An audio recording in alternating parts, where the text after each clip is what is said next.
Okay, so let's take a look at how our arms move and then use that information to help us draw arms and pose them easier, okay?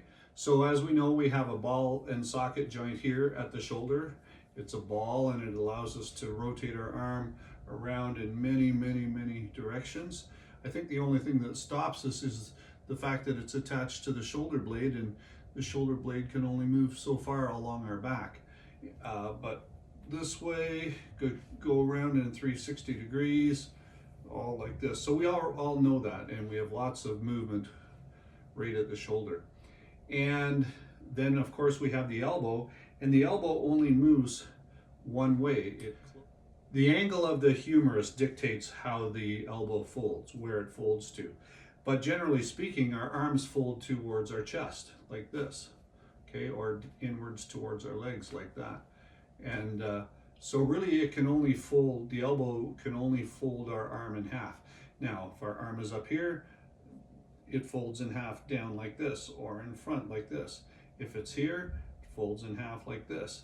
But that's really all the elbow can do, is fold the arm in half. Now what's really cool is the fact that we have two bones in our forearm. So this is our upper arm, it's called the humerus bone, and this is our lower arm. Now what's cool about our lower arm is there's actually two bones. One bone, the radius, starts over here, and you can, if you push hard, you can feel it, and it goes all the way down to this side of your hand, to the thumb side, and you can feel the end of the bone right here. There's kind of like a little bulge there, a little knuckle. So that's the radius. And then the ulna is actually what we feel as our elbow, this bone here, and it travels, that's why this little gully is in our arm, because the bone rides along there. So the tape represents the bone, and this little knuckle on your pinky side, right here, of the wrist, that's the end of the ulna, the elbow bone. So I call this the elbow bone, and this one here the radius. So there's two bones that go down here to your group of wrist bones, and then of course your hand. So the hand kind of moves like the elbow. It's just a hinge joint, and depending on the way your arm is facing, the hinge can work that way.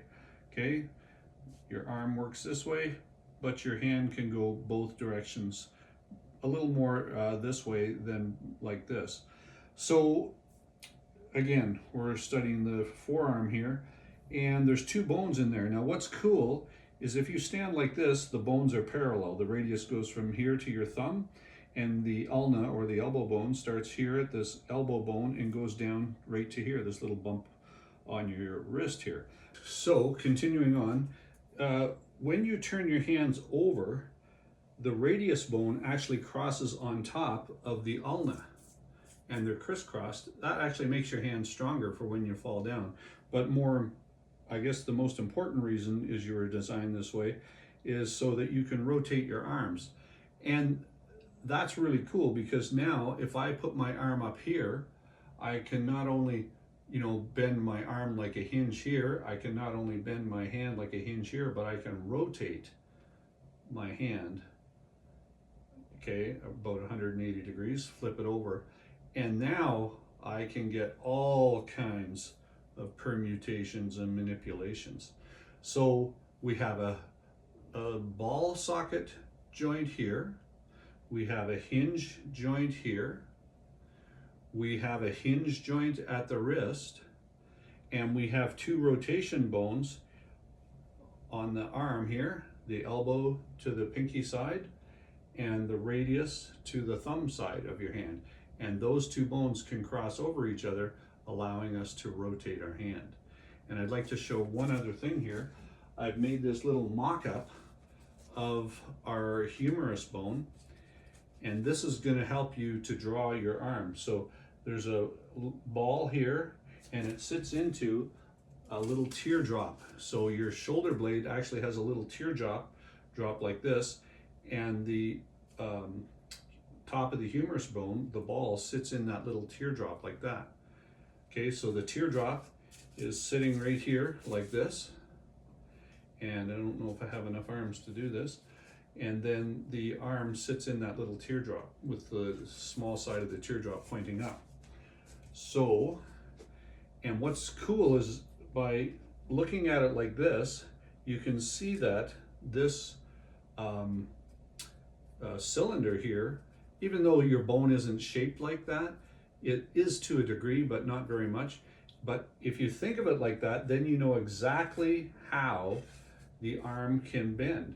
So if I move it over here, now this is vertical and my hand moves in like that. If I move it up like this, you can see it rotates in like that. Okay, and that's kind of similar to this. The only thing this won't show you is the rotation. So this is a good description of the arm, and if you draw it this way, and I'll take this off, just think of it as a ball with a flat piece of wood and then a cylinder at the end, and then no matter where you move your arm, even if you have it here, now the cylinder is going to be facing this way, and you realize that the hand will fold down towards your head. You can still rotate it, but it's still going to fold down towards your head like that.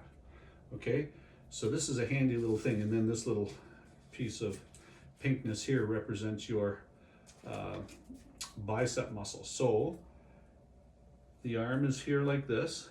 Now hanging down, your arm is actually slanted forwards. It's not flat like this, it's forward a little bit, and that's why your arm moves in towards your chest like that, okay? And then the bicep actually sits right here.